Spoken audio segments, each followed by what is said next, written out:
Would you save a stranger's child if it meant risking everything you have left? That's the question Zara Okoye never thought she'd have to answer. Not on Christmas Eve. Not while sleeping in the snow outside a mansion she could never afford to enter. Not when she had nothing left to lose except her life. But when metal screams against iron and an SUV crashes through the white Summit Estates gate, when headlights spin wild and a small red shoe tumbles through the air, when a child's scream pierces the night, she doesn't think about the question at all. She just runs. Minutes before the crash, Zara had been dreaming. Not of warmth or food or safety. Those dreams died weeks ago. She'd been dreaming of her mother's voice, singing the old gospel hymns from childhood. His eye is on the sparrow, and I know he watches me. Her mother believed that. Believed someone was always watching, always caring. Zara stopped believing when the money ran out.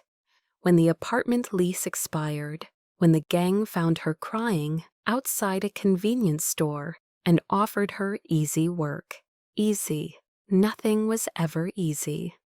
Now she jerks awake from where she's been sleeping, pressed against the estate's outer wall, wrapped in her mother's threadbare coat.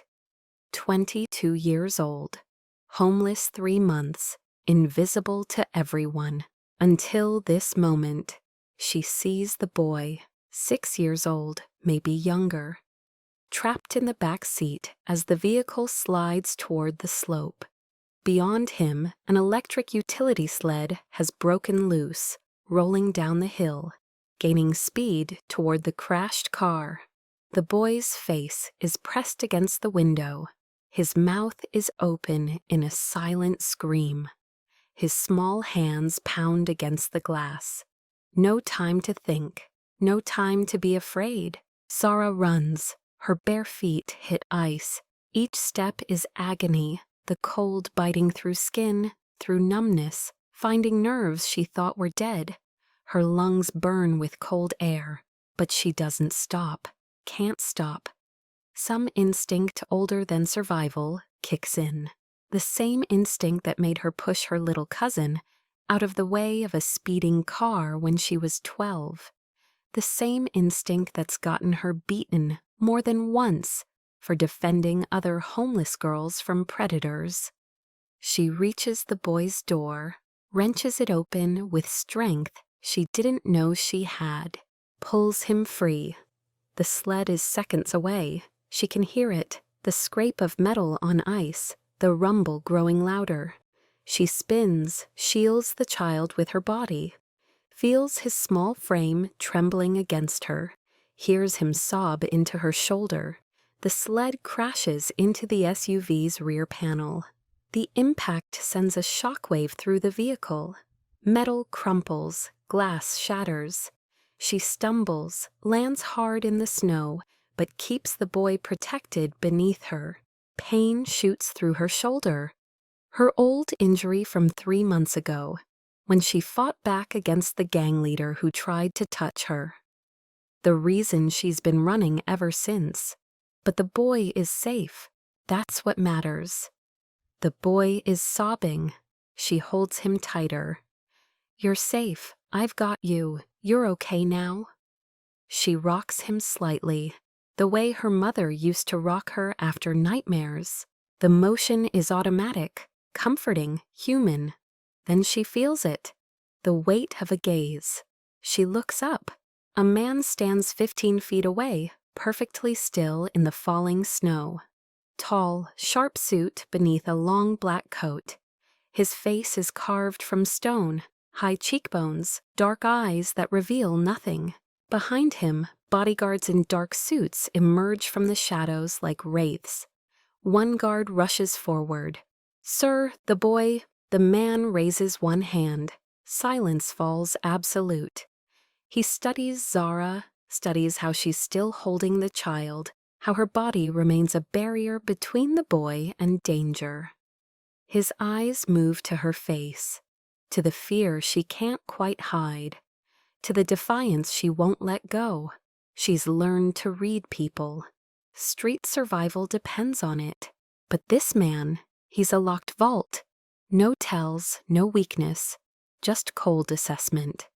"Sir," the bodyguard says again, voice urgent, "save the child first or her."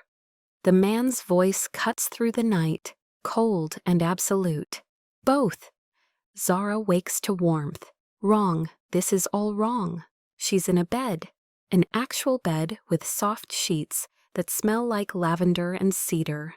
A room with cream walls and dark wood furniture that probably costs more than everything she's ever owned. Traditional Korean paintings hang in frames, landscapes of mountains and water, serene and untouchable. A window shows endless white, snow still falling beyond glass. For a moment, she thinks she's died, that the cold finally took her, that this is some strange afterlife where homeless girls get silk pillowcases and heated floors. Then pain flares in her shoulder. Dead people don't hurt. She sits up fast, too fast. The room spins. Her head pounds. Someone has bandaged her shoulder properly. Gauze and medical tape. Not the dirty cloth she's been using. They've changed her clothes into clean cotton pajamas. Soft, expensive, foreign against her skin. Her heart races. She checks herself quickly. Relief flooding when she realizes they only changed her outer clothes. Small mercy. But who did it? Where are her things? Where is her mother's coat? Panic claws at her throat. That coat is all she has left, the only thing that traveled with her from home. The only proof her mother existed, loved her, believed in her. The door opens without warning, no knock, no courtesy. An older woman enters, silver-haired, impeccably dressed in a tailored black suit. Her posture is military straight. Her eyes are sharp as cut glass, taking in everything. Zara's defensive posture, her scanning the room for exits, the way her hand clutches the blanket like a weapon. "You're awake?" No warmth in her voice, just observation, clinical. "I'm Ms. Ha. This is the White Summit residence. You will not wander. You will not touch anything. You will not speak unless spoken to." Each rule lands like a stone. Zara's throat is dry as sand. "Where's the boy?" "Safe. No thanks necessary." "I want to leave." Ms. Ha's smile is thin as paper. "No one here saves anyone for free, child. You'll leave when the master permits it. Not before." The master. The word tastes like metal, like danger. Zara remembers those cold eyes in the snow, the way he stood so still while chaos raged around him, the way he said both like he was ordering coffee, not deciding who lives and dies. "My coat," Zara says. "I need my coat." "Your belongings are being cleaned." "I need it now." Miss Ha's eyes narrow. "You're in no position to make demands. You're alive because the master willed it. Remember that." Footsteps in the hallway. Heavy, measured. Authority in every step. Ms. Ha straightens even more, if that's possible. The door opens wider. He enters like winter itself. Han Soo-won, though Zara doesn't know his name yet. His presence fills the room, makes it smaller, makes the air thinner.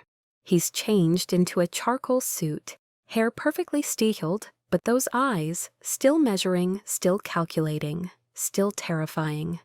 "You saved my son." His voice is controlled, precise, each word chosen carefully. "But I want to know who you are." Zara meets his gaze. Every survival instinct screams to look down, submit, make herself small. But pride, stupid, dangerous pride, keeps her chin up. "My name is Zara Okoye. I was sleeping outside your gate, that's all." No one sleeps outside the White Summit Estate by accident. I didn't choose your gate. I chose the wall that blocked the wind. She pauses. I didn't know whose house this was. Didn't know anything except it had a wall and I was cold. Something flickers in his expression. Curiosity? Respect? It vanishes before she can name it. He steps closer. She fights the urge to pull back. He's studying her like she's a puzzle with missing pieces. You're American? Yes. How long have you been in Seoul? 7 months. And homeless for 3 of them. It's not a question. He already knows. Has someone been watching? Or is he just that good at reading people? Yes, she says anyway. No point lying. Why? A small voice from the doorway. Father. The boy, Han Arum. Zara will learn his name later. He's dressed in warm pajamas, his hair still damp from a bath. He looks at his father, then at Zara. His small hand grips the doorframe. Then he does something that changes everything. He points at Zara, whispers, "She saved me," she said. "Be careful." Before the car came. Suwon goes very still. His hand moves unconsciously to a ring on his right hand. Heavy gold, engraved with an unusual symbol. Family crest, Zara will learn later. The ring his brother wore before he died. Say that again. She yelled, "Be careful," before the car hit the gate, like she knew. Zara's heart pounds. She had seen movement in the trees, a figure, a phone's glow, but she'd thought. Suwon steps closer. His voice drops. What did you see? A man in the forest. Before the crash, he was on his phone. I heard him say, "The child will be taken out, the only chance." The temperature in the room plummets. Suwon's jaw tightens. Behind him, Ms. Ha inhales sharply. Describe his voice. Zara closes her eyes. She's good at this. Reading people, remembering details. Street survival. Deep, calm, like someone used to giving orders. He spoke in Korean, but slow, careful. Suwon turns to Ms. Ha. Get Min Jae now. When he looks back at Zara, something has shifted. The calculation in his eyes has become dangerous. That voice, he says quietly, it belongs to the man who killed my brother 2 months ago. They move her to a different room. Larger, still luxurious, still a cage. A bodyguard stands outside her door, young, maybe 30, with kind eyes that seem out of place in this world. He introduces himself as Min Jae. You're not a prisoner, he says, gently, like he wants it to be true. Then I can leave? He doesn't answer. Zara walks to the window. The estate stretches below, gardens buried in snow, high walls, a single gate.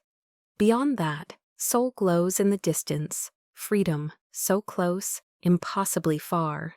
She touches the glass. It's cold. Behind her, the door opens again. Suwon, alone this time. Sit, he says.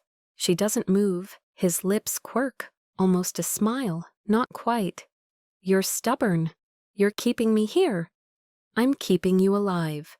He crosses to the other window, looks out at the same view. You described my brother's killer. You witnessed an attempt on my son's life. You think the people responsible will let you walk away. Fear tastes like copper. I didn't ask to know anything. No one asks. We witness anyway. He's silent for a moment. Then, I lead the White Summit clan. Do you know what that means? She does. Everyone in Seoul knows. The mafia families who control everything the law doesn't reach.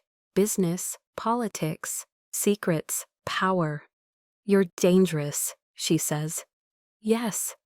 He turns to face her. But right now, I'm the only thing standing between you and the people who want you dead. Why would you protect me? Because you protected my son, and because he pauses, chooses his words. You know too much for me to let you go, but enough for me not to want you to die.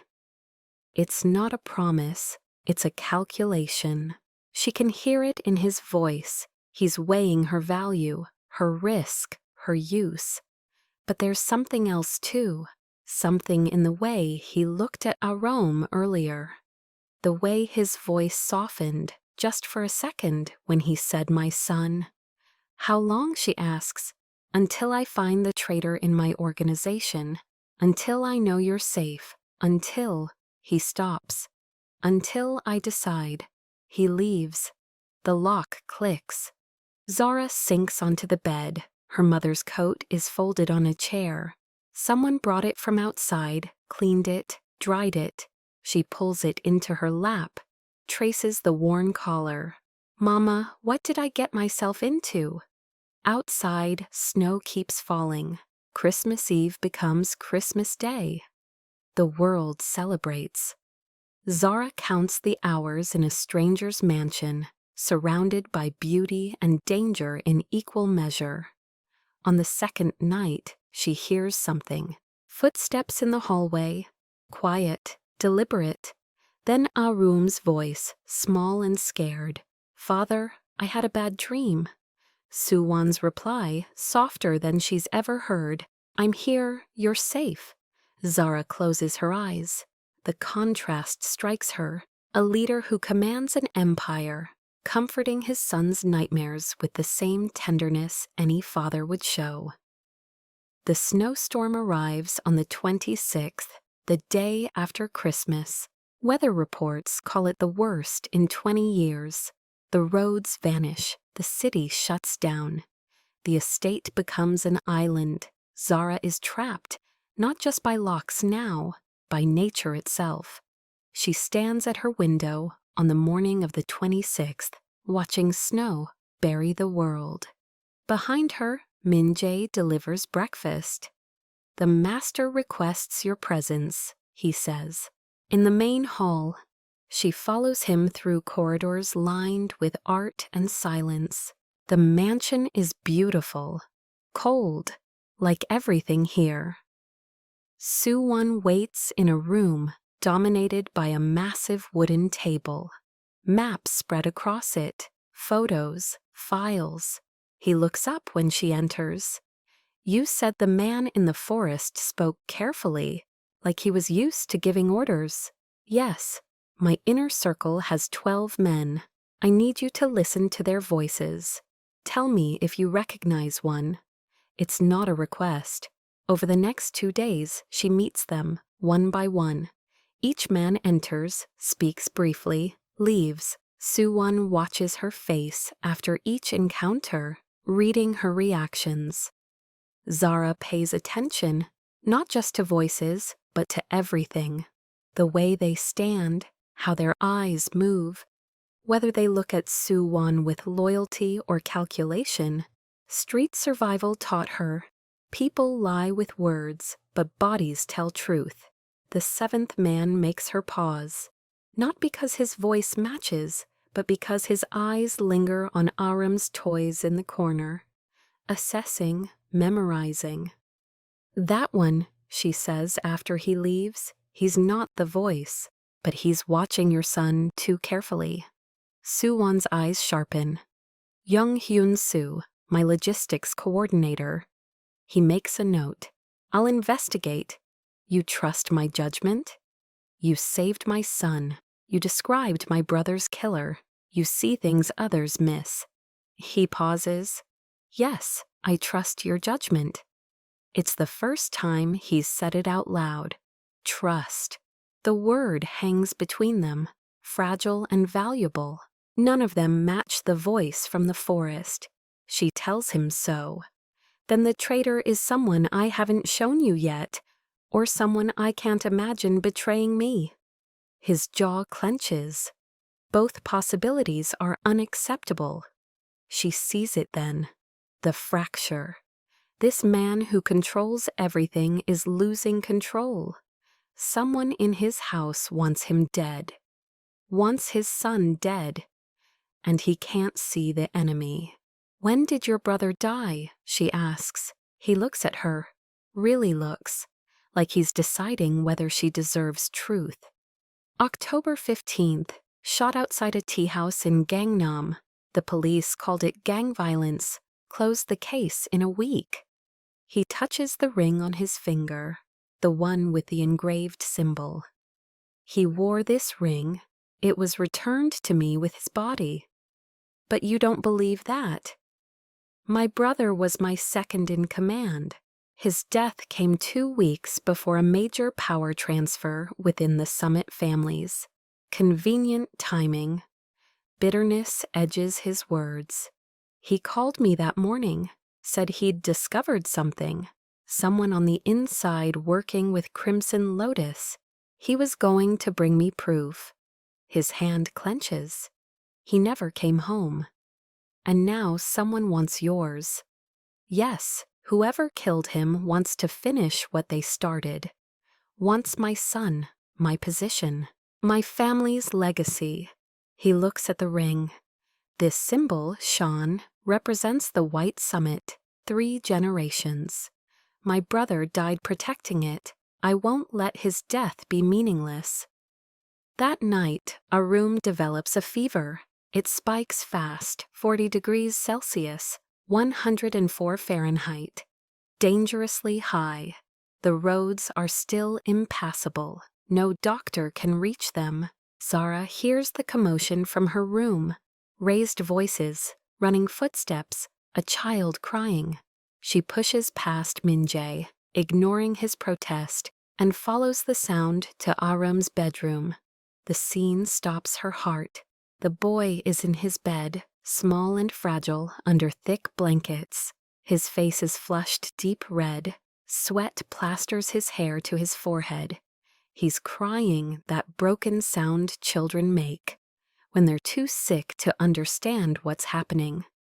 Ms. Ha hovers over him, pressing a cool cloth to his forehead with shaking hands. For the first time, the older woman looks vulnerable, scared. Soo-won is at his son's bedside, gripping the small hand in his. His face has gone white. His other hand clutches his phone, knuckles bone white, like he's trying to will a doctor to appear through sheer force. "Let me help," Zara says from the doorway. Soo-won rounds on her. His eyes are wild, desperate. "You're not a doctor." "No, but I know fevers. I know how to bring them down." She steps closer, keeping her voice calm, steady. "I survived 3 winters on the street, saw plenty of people get sick, learned what works and what doesn't. Some of us didn't make it because no one knew what to do. I learned so I wouldn't be one of them." She meets his eyes, sees the war in him, pride versus desperation. Control versus helplessness. "Please," she adds softly. "Let me try. What do you have to lose?" "Everything," his eyes say. But he steps aside. Zara moves quickly. She's done this before, too many times. For the older woman who shared her shelter under the bridge. For the teenage boy who got pneumonia last winter. For herself twice. "Ms. Ha, I need lukewarm water. Not cold. That'll make him shiver and raise the temperature more. And cloths, several." Ms. Ha hesitates, looks at Soo-won. He nods. She hurries out. Zara sits on the edge of the bed. Aram's eyes flutter open. They're glassy, unfocused. "Hi, sweetheart," she says gently. "Remember me from the snow?" He nods weakly. "I'm going to help you feel better. It might be uncomfortable, but I promise it'll help, okay?" Another tiny nod. Ms. Ha returns with supplies. Zara dips cloths in the lukewarm water, wrings them out, places them on Aram's forehead, wrists, ankles. Pulse points where cooling works best. Do you have chamomile? She asks. Or honey? Ginger would be even better. Yes, in the kitchen. Bring them. We'll make a tea when he can sit up. Suwon watches from the corner, silent, still, but she can feel his attention like physical weight. Zara talks to Arom softly while she works, tells him stories about her mother, about summers in a place far from here where the sun was warm and the world was kind, about swimming in lakes that sparkled like diamonds, about catching fireflies in mason jars and making wishes on stars. She's not sure if he hears, but the sound of her voice seems to calm him. His breathing evens out slightly. The rigid tension in his small body eases. She changes the cloths regularly, monitors his temperature with her hand. Not as good as a thermometer, but she's learned to gauge by touch. The furnace heat of crisis, the moderate warmth of regular fever, the coolness of recovery. An hour passes, then two. Slowly, so slowly, the fever breaks. Arom's color returns to something closer to normal. His eyes clear, he looks at her and manages a small smile. You're still here, he whispers. I'm still here, she confirms. And you're going to be just fine. Ms. Aya. Ha brings the tea. Zara helps Arom sit up, supports him while he takes small sips. Honey and ginger and chamomile, the same remedy her mother used when Zara was small. The boy drinks half the cup before his eyes start to close. Real sleep now, not the thrashing delirium from before. Zara stays beside him, one hand on his forehead, checking his temperature through the night. She won't leave until she's sure he's stable. When she finally looks up, Suwon is standing in the doorway, watching. Thank you, he says, quiet, rough. She nods, too tired for words. He crosses the room, pulls a chair beside hers, sits. They don't speak, just sit in the lamplight, watching Aram breathe. Finally, Zara whispers, I'm not a monster, like people think. He turns his head, studies her profile. People think you're a monster? People think homeless girls are thieves, addicts, trash. Her voice hardens. I was none of those things. I just ran out of places to belong. What happened? She shouldn't tell him, shouldn't give him ammunition. But exhaustion strips her bare. I worked for people I shouldn't have, didn't know what they were doing until it was too late. By the time I understood, I'd helped them hurt innocent people. I ran. They didn't like that. She looks at Arium. I've been running for 4 months. The gang, Suwon says. You said you escaped from a gang. They used me as bait. Pretty foreign girl, lost tourist, crying for help. Men would stop to assist, then the others would come. Shame burns her throat.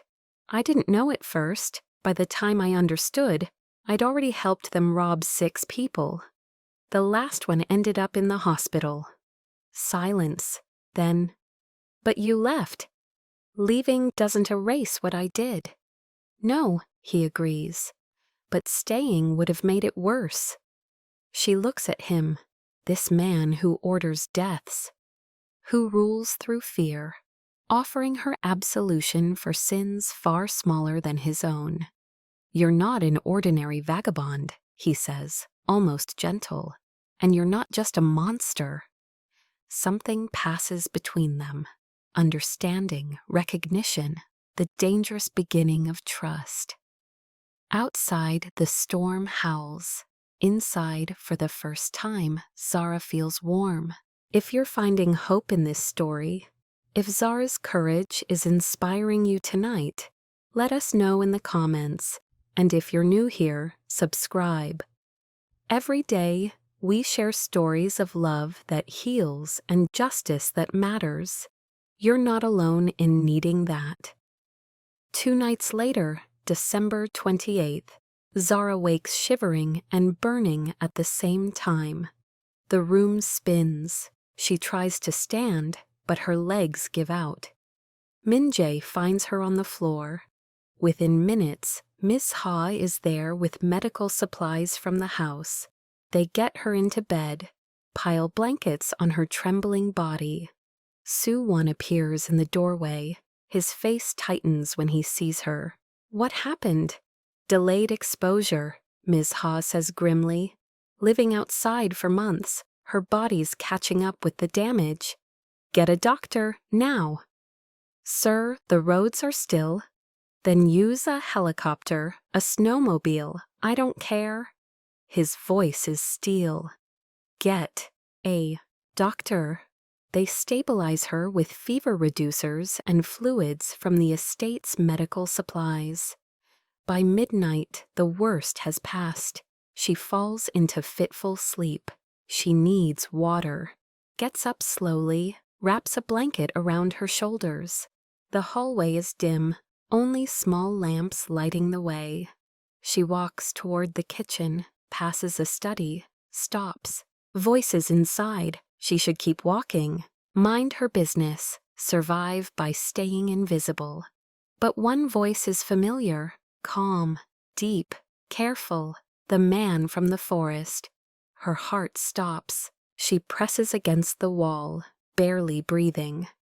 New Year's Eve, the voice says. I'll get them out of the mansion. The gate will be open, 2300 hours. Bring enough men. A pause, then. Yes, both of them. The boss and his son. Clean. No witnesses. Zara's hand flies to her mouth. She steps back. Her foot catches the edge of a rug. A soft sound. Barely anything. The study door opens. A man stands silhouetted against the light. Late 40s. Handsome in a cold way. Expensive suit. He looks at her. She looks at him. Young Tae-min. She's seen him before. One of the men Soo-won showed her. His most trusted lieutenant. His eyes hold murder. Lost, he asks, smiling. Zara runs. She doesn't think, just moves. Down the hallway, around corners, past rooms. She hears footsteps behind her. Quick, efficient. She bursts through a door. Soo-won's office. He's at his desk, reading reports. Looks up, startled. Zara, he's going to kill you. The words tumble out. Taemin, I heard him, on the phone. New Year's Eve. He said he'll get you and Aram out of the mansion. 2300 hours. He said no witnesses. He's the one, the voice from the forest. It's him. Soo-won rises slowly. Behind her, the door opens. Taemin enters, still smiling. Apologies, sir. I found her wandering. She seemed disoriented. The fever, perhaps. She wasn't wandering, Soo-won says quietly. She came here to tell me something, didn't you, Zara? Zara's throat closes.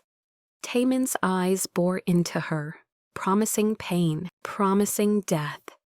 Tell me, Soo-won says. She does, everything.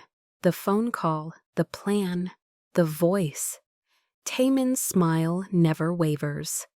Sir, this is insane. I'm your right hand. I've served you for 10 years. She's a homeless girl you found in the snow. Who do you believe? Soo-won looks between them. His face is stone. Get out, he tells Taemin. Both of you, I'll handle this in the morning. Morning comes cold and bright. Zara hasn't slept. She's paced her room all night, expecting Taemin to break through the door, to finish what he started. But nothing happens. Until breakfast, Soo-won calls everyone to the main hall. The 12 inner circle members, Ms. Ha, Min-jae, Zara. He stands at the head of the table.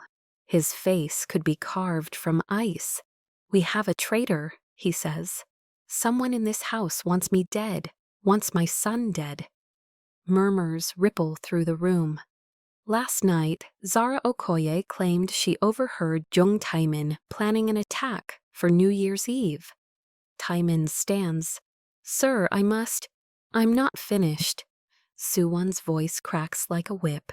Silence falls absolute. She also claimed you were the man in the forest the night of the accident, that your voice matches. Ridiculous, Taemin says smoothly. But if you doubt me, investigate. I have nothing to hide. He spreads his hands, picture of innocence. I've served this family for 10 years. I was there when your brother died. I held your hand at his funeral. Something flickers in Suwon's eyes. Pain, memory. Then Taemin drops the bomb. However, I have been investigating something. On your orders, sir. You asked me to look into Miss Okoye's background.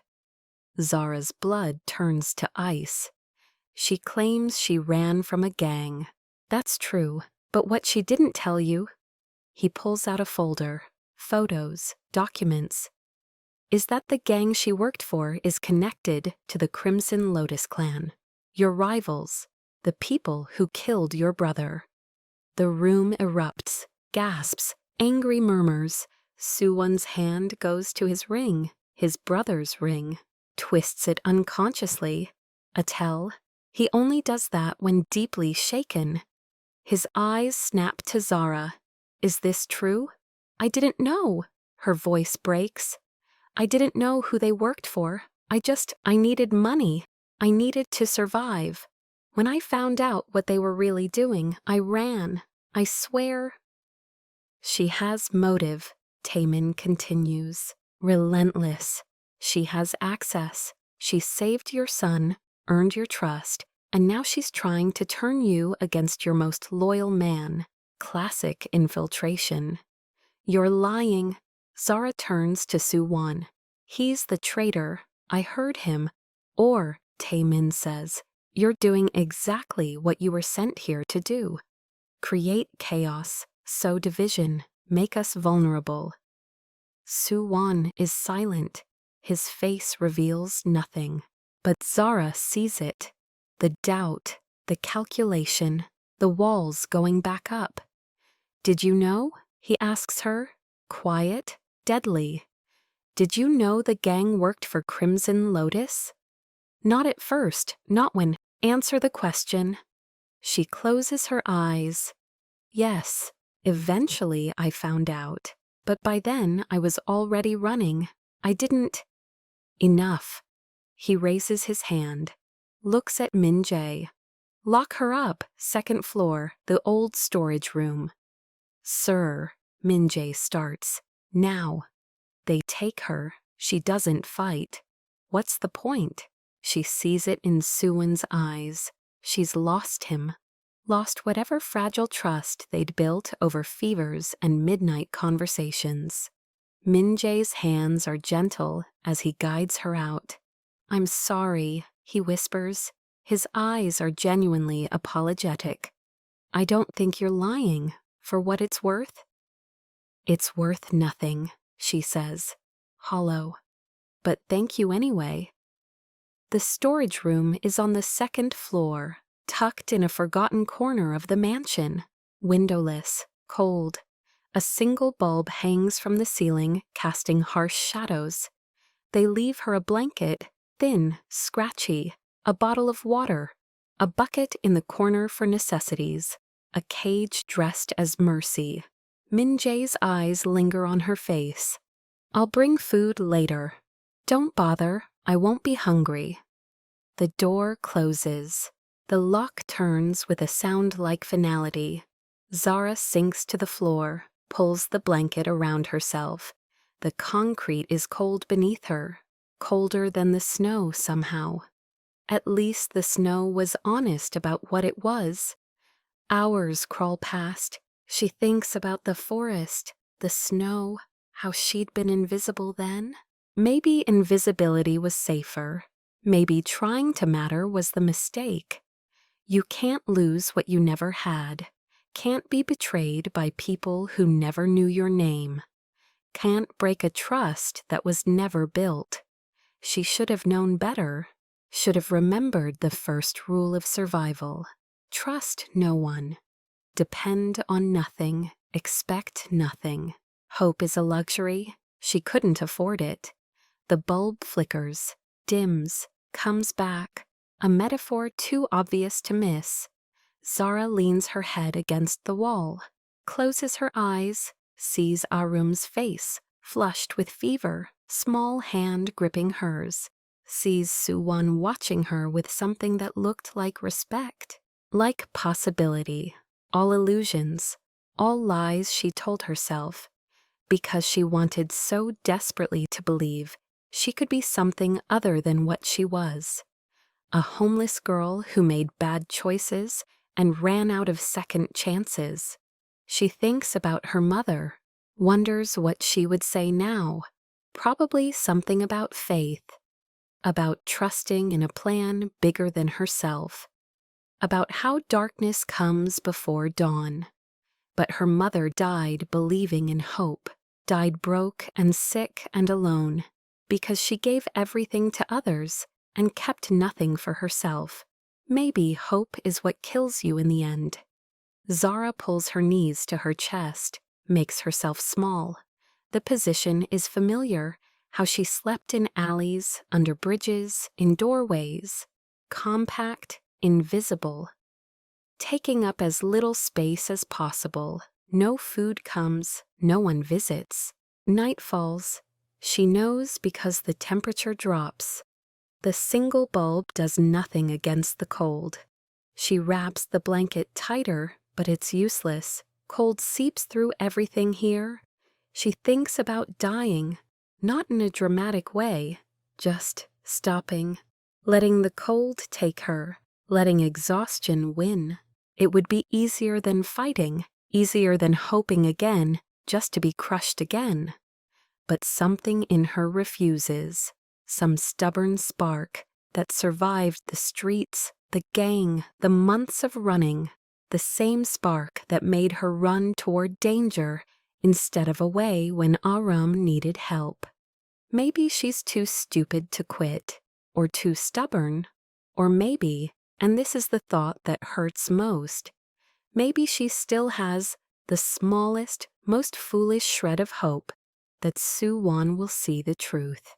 That hope is the cruelest thing of all. The bulb flickers again, goes out. Darkness swallows everything. Zara sits in the black silence and waits. For dawn, for judgment, for whatever comes next. She doesn't pray, stopped doing that when her mother died. But she thinks her mother's favorite words anyway. His eye is on the sparrow. If that's true, the sparrow is having a really bad night. She almost laughs. Almost, but the sound that comes out is closer to a sob. So she stops, swallows it down, builds her walls back up. By morning, she tells herself, she'll be numb again, invisible again, safe in the way that not caring keeps you safe. By morning, she'll remember she was never meant for warm rooms and gentle hands and men with sad eyes who look at her like she matters. By morning, she'll be ready to disappear. If they let her live that long. Zara wakes to screaming, a child's voice, high, terrified. Appa, Appa, no. Arum. She pounds on the door. Min-jae, what's happening? No answer. More screaming. Running footsteps in the hallway. Then silence. Worse than screaming. Minutes crawl past. 10, 20. Zara presses her ear to the door. Hears muffled voices. Can't make out words. Then the lock clicks. The door opens. Suwon stands there. His face is pale. His hands are shaking. Come with me, he says. She follows him. Doesn't speak. He leads her to Arum's room. The boy is in his bed, clutching a stuffed bear. Ms. Ha sits beside him. Her eyes are red. Soo-won kneels. "Tell her," he says gently. "Tell Zara what you told me." Aram's lip trembles. He looks at Zara. "I had a bad dream. About the car, about the snow." "That must have been scary," Zara says softly. "But it wasn't just a dream. I remembered something." His small voice shakes. "Before the car went through the gate, Uncle Taemin came to get me. He said we were going for a drive, a surprise. I was excited." Soo-won's jaw tightens. His hand grips the ring on his finger so hard his knuckles go white. "But when we got in the car, the driver wasn't Mr. Park. It was someone I didn't know. And Uncle Taemin said, 'Don't worry, this will be quick.' I got scared. I tried to get out. Then the car started moving fast, too fast." Tears stream down his face. "Uncle Taemin said, 'I'm sorry, little one. It has to look like an accident.' And then the car hit the gate, and he jumped out, left me inside." The room is silent, heavy with horror. Then Zara speaks, quiet but certain. "I saw him jump from the driver's side. He rolled, stood up, ran into the trees. I thought he was just scared, but he wasn't trying to save Arum. He was running away." She turns to Soo-won. "When I worked for that gang before I knew what they were, I heard them talk about someone, a client. They called him the Summit Man. Said he paid well for information, for access. I never saw his face, but now." She looks at Taemin's empty chair. "I think I know who it was." Soo-won's eyes close briefly. When they open, they burn with purpose. "Min-jae, find him. Now." Zara looks at him. This powerful man, reduced to this, human, fallible, desperate. Where is Taemin now? Gone. He ran after Arum, started talking. Took 2 bodyguards with him. They're headed to the northern safe house. Then we go after him. Soo-won shakes his head. "He's armed, dangerous. I'm not risking." "He knows I'm here. He knows I can identify him. If you don't stop him, he'll come back." She takes a breath. "I'm not asking for permission. I'm telling you I'm going with you, because this ends tonight." For a moment, they just look at each other. Then Soo-won nods. "Min-jae," he calls, "get the cars ready." New Year's Eve. The sky is clear for the first time in a week. Stars pierce the darkness. In the distance, Seoul is preparing to celebrate. Fireworks will bloom at midnight. They drive in silence. Soo-won, Zara, Min-jae, and 3 other bodyguards. The road is slick with ice. The northern safe house sits on a hill, surrounded by forest. Lights burn in the windows. "He's making a stand," Min-jae mutters from the driver's seat. "Fool's play." "Or he has reinforcements," Soo-won says quietly. Crimson Lotus backing him up. They park a 1/4 mile away, approach on foot through the snow. Their breath mists in the frigid air. Halfway to the house, Taemin emerges onto the porch. He's not alone. 4 armed men flank him. Mercenaries by the look of them. Professional, dangerous. "Soo-won," Taemin calls, smiling, always smiling. "I expected you earlier. Thought you'd come running the moment the boy squealed." "You tried to kill my son." "Business. You understand business." Taemin shrugs. "Crimson Lotus offered me your position, your empire. All I had to do was remove you and the boy. Clean succession, just like your father would have done. And my brother." "Ah, Han Min-jun, your precious brother." Taemin's smile turns cruel. "You want to know the truth. He was getting close. Found proof I'd been feeding information to Crimson Lotus for 2 years. Was coming to show you that morning. He laughs bitter. I met him at the tea house. We had tea, traditional ceremony. He loved that sentimental ritual. Then I walked him out. He didn't see it coming, left him in the alley, and by the time help arrived, it was too late. Suwon's face goes white. His hand trembles on his weapon. He called your name, Taemin continues, relishing it. Kept saying, tell Suwon I'm sorry. Tell him to protect Arum. Like a broken recording, pathetic. Rage floods Suwon's face. His finger tightens on the trigger. Zara sees it. He's about to kill. About to become what he's trying not to be. Suwon, she says quietly. Firm. Don't. He wants you to.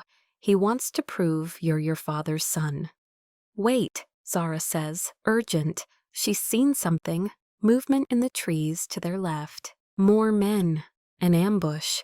Taemin laughs. Smart girl. Too smart. That's why you have to die too. He raises his weapon, points it at Suwon. Zara doesn't think, just moves. She shoves Suwon sideways as the shot rings out. He falls. She falls with him. Pain explodes in her side. Not a bullet, a fragment of ice and stone kicked up by the shot, but enough to knock her breath away. Suwon rolls, shields her with his body. His hand grips his own gun, rises. Suwon, Taemin taunts. What will you do, kill me? You're just like your father.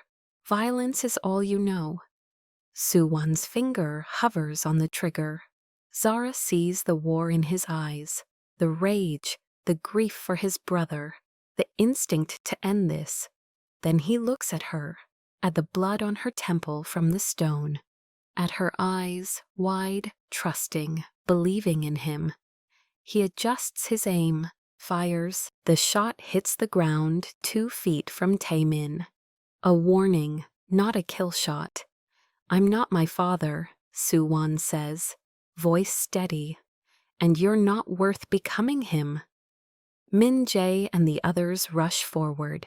Taemin tries to run, but he's surrounded, disarmed, forced to his knees. You'll regret this, Taemin spits.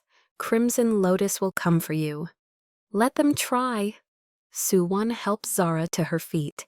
His hands check her wound, shallow, already clotting. You're not worth my soul, or hers. He turns to Zara, helps her stand. His hands are gentle, careful. You pushed me out of the way. Yes. You could have died. So could you. She meets his eyes. I couldn't let that happen.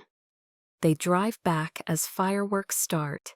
Midnight approaches. The new year waits. At the mansion, every window glows with light. Ms. Ha has turned on the lanterns, traditional Korean paper lights lining the pathways, modern floods illuminating the gardens.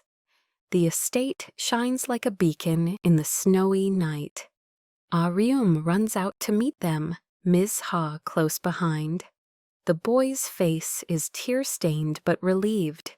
Suwon lifts his son, holds him close. It's over, we're safe.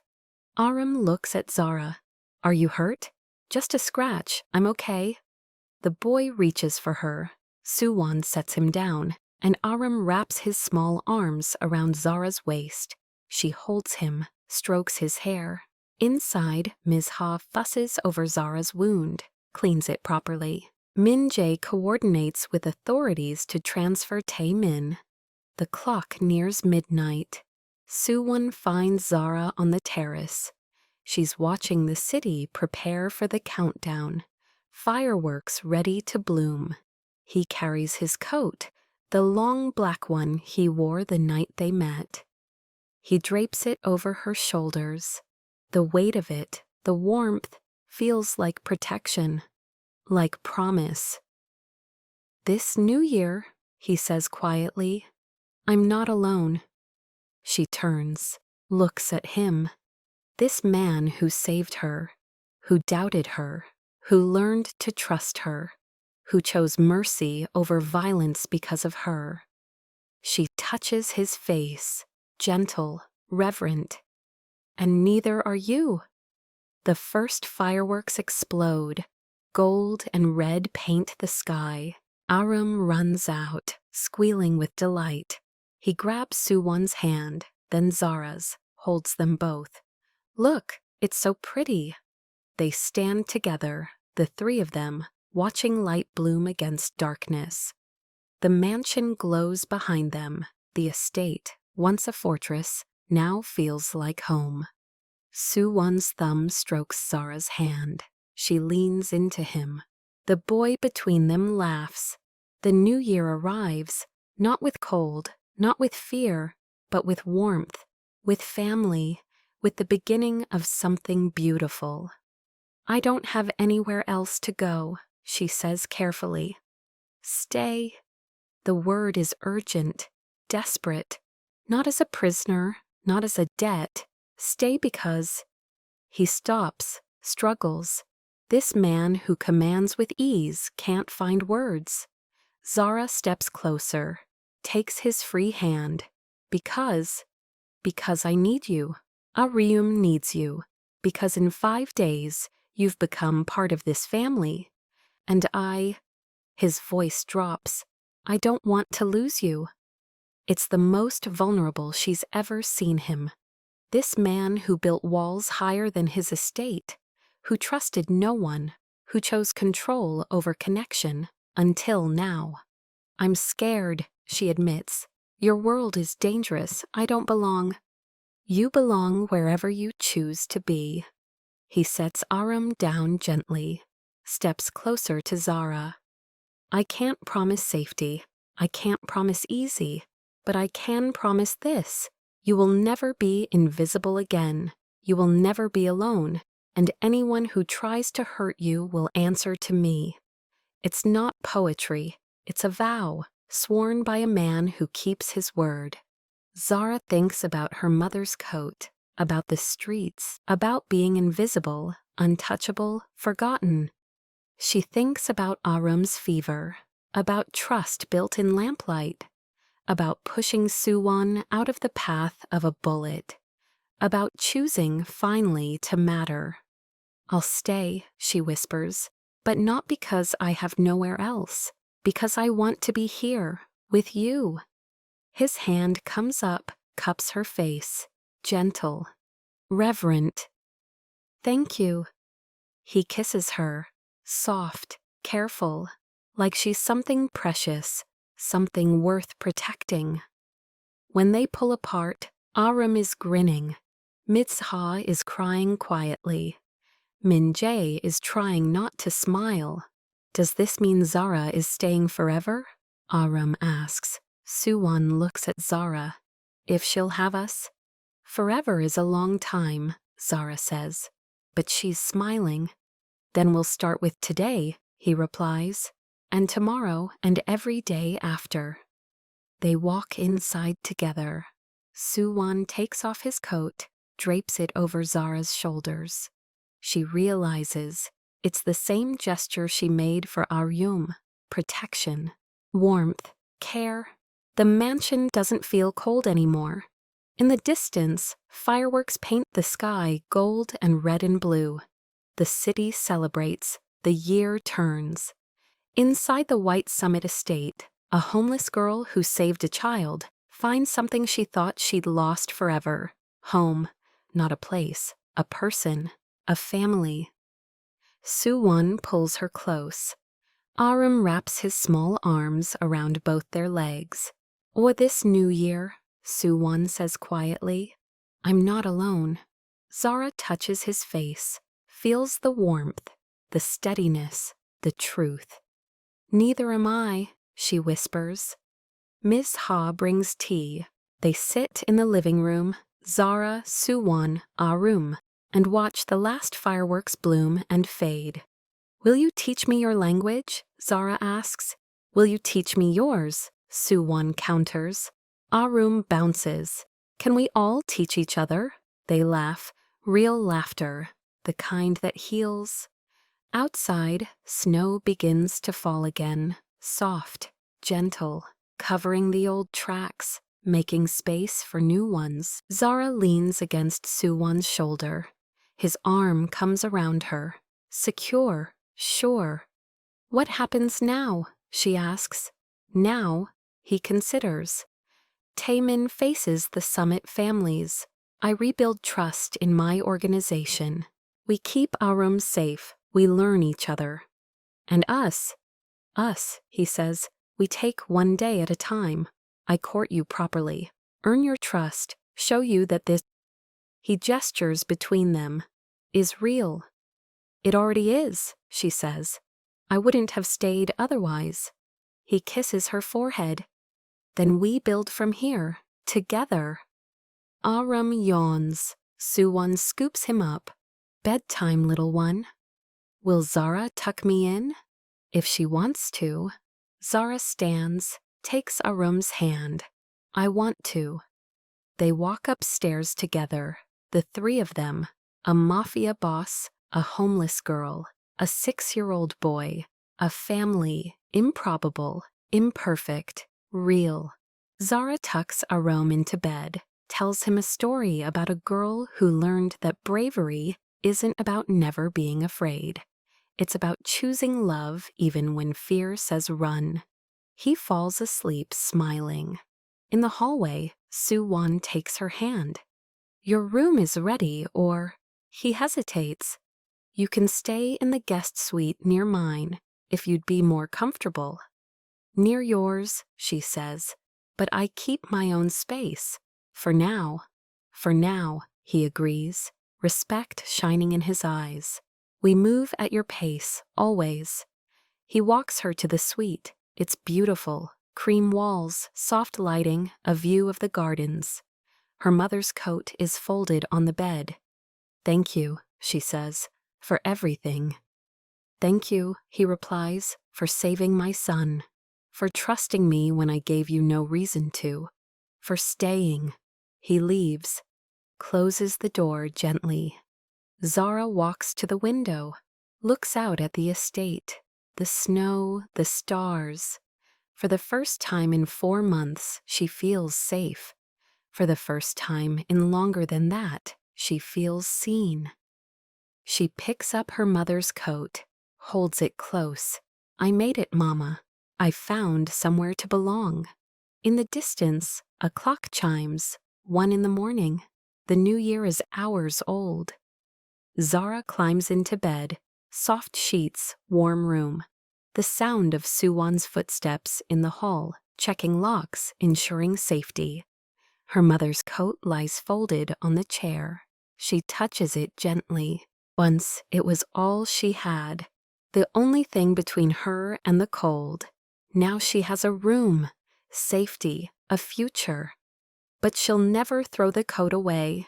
It carried her through the worst, reminded her where she came from, taught her that survival isn't just enduring, it's choosing to live even when everything says to give up. I made it, Mama. I found somewhere to belong, someone to belong to. She closes her eyes.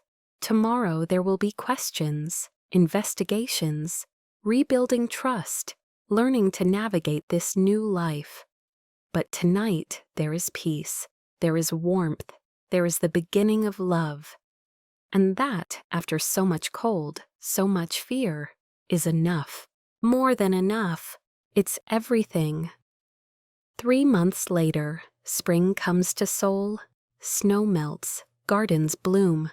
Zara walks through the estate in the early morning. She's learning Korean from a tutor Suwon hired. She's enrolled in online classes, studying social work. She wants to help people like her, people who fell through the cracks. Suwon is restructuring the White Summit clan, moving away from violence toward legitimate business. It's slow, complicated, but he's committed. Taemin is in prison. The Summit families voted. Justice was served. Arum is thriving. He calls Zara by a special name now, the Korean word for big sister.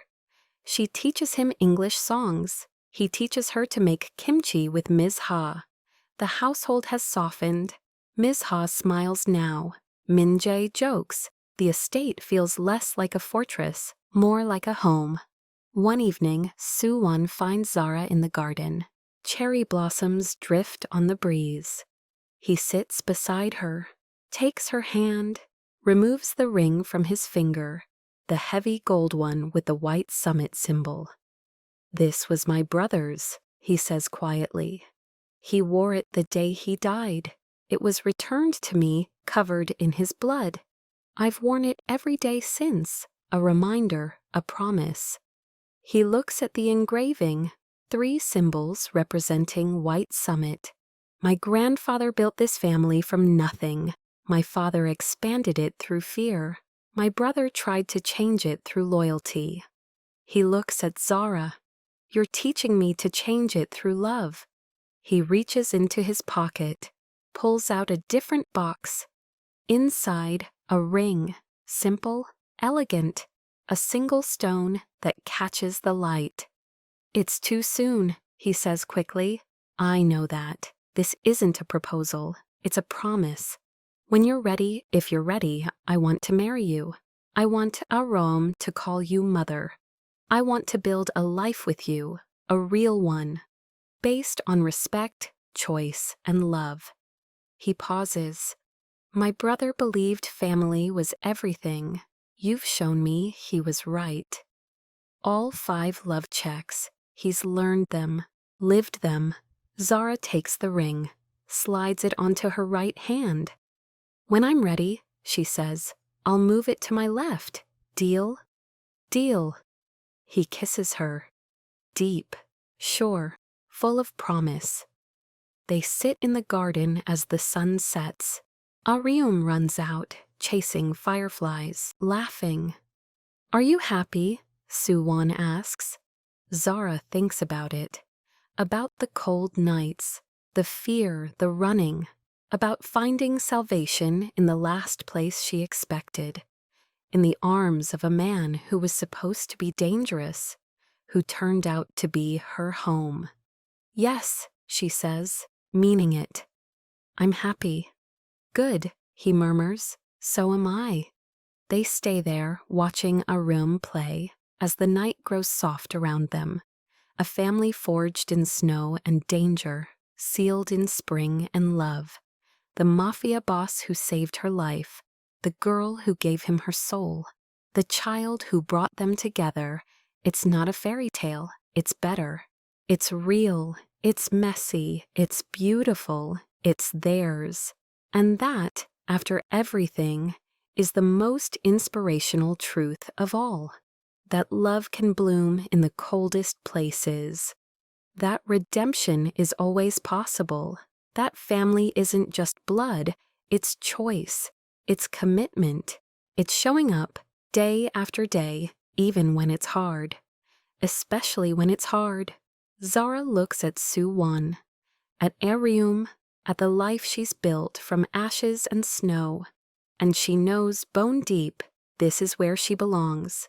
Not because she had nowhere else to go, but because she chose this, chose them, chose love, and they chose her back, forever. This is the kind of romance that changes us, the kind that says even in our darkest winters, spring can come. Even when we're invisible, someone might see us.